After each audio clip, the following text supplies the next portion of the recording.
Qin Yichen mengangguk dan memahami rasa sakit mengambil Raja Langit. Tetapi itu membuatnya merasa menyesal bahwa leluhur di Battle Armor berubah menjadi cahaya dan bayangan lagi. Qin Yichen menatap Yao Tian lagi. Tiba-tiba wajah tuanya berubah menjadi merah. Dia tidak bisa menipu dirinya sendiri. Perubahan setelah mengambil efek cahaya abadi Dao menunjukkan ribuan kemungkinan. Dan kehamilan Yao Tian juga merupakan peristiwa yang mungkin terjadi di masa depan. Tapi segera Qin Yichen menggelengkan kepalanya dan menghibur dirinya sendiri. Jangan panik, jangan panik. Itu hanya satu dari ratusan kemungkinan itu saja. Kemungkinannya sangat rendah. Qin Yichen kembali ke warna aslinya. Dia merasakan kekuatan alam semesta Hao Yi. Ini hanyalah strategi perencanaan. Mendominasi keajaiban dunia. Kekuatan semesta telah menjadi asisten. Namun, meski dengan bantuan, kekuatannya sangat menakutkan. Misalnya, kekuatan Dao Guo. Qin Yichen baru saja melihat tubuh berdaging, lunas, roh abadi Ziyun, dan bahkan diri tanpa nama dan bayangan, yang semuanya ditembus olehnya. Karena di alam semesta, Kendo tanpa nama, dan bayangan senjata ilahi, tidak dapat bersembunyi. Di bawah pengoperasian alam semesta Hao Yi, semuanya menjadi sangat jelas. Jika yang tidak dikenal bertemu lawan dengan kekuatan yang cukup besar, dan pihak lain menggunakan alam semesta Hao Yi, maka sebelum pertempuran, bayangannya, pedangnya, telah dipahami dengan jelas oleh pihak lain. Benar, apakah kamu ingin meninggalkan sesuatu untuk Raja Langit selanjutnya? Menurut aturan, Qin Yichen benar-benar harus melakukan ini. Hanya ketika kata-kata itu keluar, Hao Zouang tersenyum tipis, dan wajah para kaisar naga juga tampak sedih. Qin Yichen menatap matanya, mata naganya bergetar. Faktanya, ketika dia meninggalkan sekolah 10 tahun yang lalu, dia melihat kesunyian Qian Hao Ge, dan dia sudah memahami hasilnya. Pengadilan ilahi ini sangat luas, tetapi kehilangan energi yang mendukung pengoperasian pengadilan ilahi ini juga mengerikan.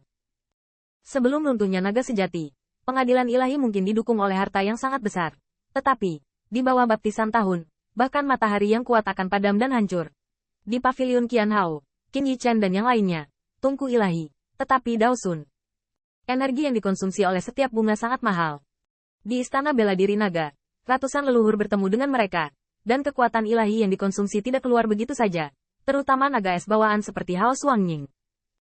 Kekuatan ilahi yang dingin, dan jari Hao Zouang, Qin Yichen, yang baru saja kembali ke masa lalu, hampir habis oleh kekuatan ilahi. Jika Anda ingin mereproduksi kemuliaan pengadilan ilahi ini, maka Anda harus membuat naga sejati yang pernah tinggal di pengadilan ilahi ini kembali untuk membangun kembali dan memulihkan diri. Harganya juga tak terbayangkan. Namun, Qin Yichen tidak berkecil hati. Akan ada anggota klan yang kembali. Ketika saatnya tiba, jika seseorang mengambil alih dari saya, tetapi saya bahkan belum meninggalkan warisan, bukankah itu berarti? Jadi, apa yang tersisa? Qin Yichen memikirkannya. Jika kesempatan yang diberikan oleh leluhurnya dikesampingkan, harta yang bisa dia dapatkan jauh dari sebanding dengan Hao Zouang dan Raja Langit sebelumnya.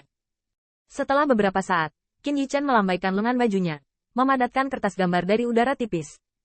Ini, Ziyun dan yang lainnya tercengang. Qin Yichen melambaikan lengan bajunya lagi, dan melihat bayangan naga terbang dan terjun ke kertas.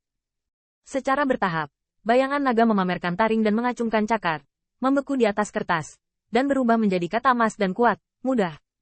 Satu kertas, satu kata. Saya khawatir ini adalah salah satu warisan paling mencolok di Raja Langit dari segala usia. Tapi Ziyun dan yang lainnya melihat kata Yi, tetapi merasakan jantung bergetar, emas dan merah, karena kata ini ditulis oleh Qin Yichen dengan darah dewa.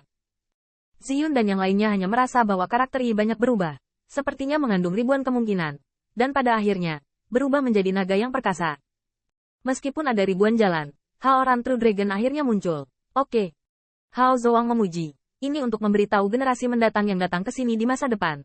Terlepas dari semua kesulitan, hanya ada satu cara untuk hidup, tetapi juga untuk bekerja keras, dan akhirnya menjadi naga sejati.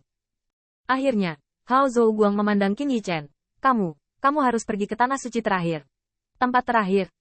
Tidak buruk, Hao Zouang mengangguk. Ada kesempatan untuk menjadi dewa awan ungu. Ada juga kesempatan untuk membangkitkan True Dragon Bloodline untuk yang tak bernama. Dan ada kesempatan tersisa untukmu. Datanglah kepada Tuhan. Begitu ucapan ini keluar, Ziyun sangat gembira. Ini adalah langkah yang dia rindukan, tetapi dia tidak berani mengambil waktu lama. Qin Yichen juga tahu bahwa tanah suci terakhir ini adalah harta paling berharga di pengadilan ilahi ini. Namun, ketika dia melihat ke atas lagi, dia melihat bahwa kuil itu berangsur-angsur meredup, dan cahaya serta bayangan leluhur berangsur-angsur menghilang. Leluhur. Qin Yichen ingin menyentuhnya, tapi akhirnya dia menjatuhkan tangannya dengan lemah. Dia tahu bahwa ini adalah akhir dari kelelahan energi dan misi istana bela diri naga. Namun, Melihatnya, seorang kaisar naga tersenyum ringan, dan bahkan Hao Zhuang yang berangsur-angsur menghilang tidak mau. Kami menunggumu di tanah suci terakhir. Sekilas dua gaya Raja Langit sudah cukup untuk hidup ini, Bang. Istana bela diri naga sunyi, seperti paviliun Qian Hao ketika mereka pergi. Qin Yichen hanya merasa kosong di hatinya, tetapi tawa kasar membuatnya tiba-tiba pulih.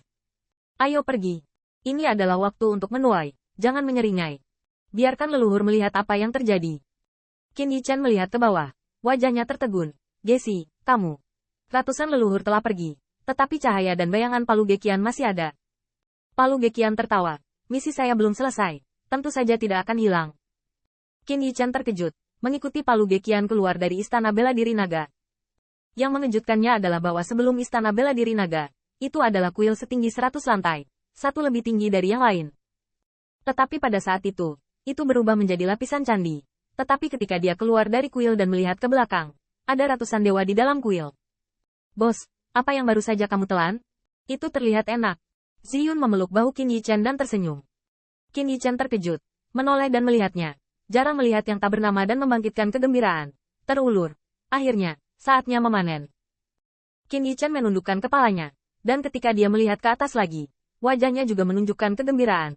Itu adalah buah dari leluhur Zhou Guang. Memang enak. Apakah bos sekarang sangat terampil di alam semesta Hao Yi? Mahir dalam manajemen waktu? Sepertinya ini, Qin Yichen tidak bisa membantahnya, tapi selalu terasa aneh. Tidak mungkin, Rana Ziyun tidak ada di sini, manajemen waktu. Hanya bulu. Semua orang berbicara dan tertawa sepanjang jalan, dan bahkan Qin Yichen dengan sepenuh hati memuji keagungan Kaisar Kurcaci yang mengenakan baju besi berat dan memegang palu langit di tangannya. Kerumunan berjalan di seluruh reruntuhan, dan senyum di wajah mereka tidak pernah pudar. Meskipun semua orang tahu bahwa ketika misi Dwarf Emperor berakhir, itu akan menjadi saat mereka meninggalkan pengadilan ilahi, tetapi semua orang tidak frustrasi. Karena Palu Gekian berkata, jangan menangis dan bersedih, itu akan membuat leluhurmu tidak bahagia. Bagaimanapun, Qin Yichen dan yang lainnya datang jauh-jauh ke ujung pengadilan ilahi, sebuah topeng yang disegel oleh ribuan tanda naga.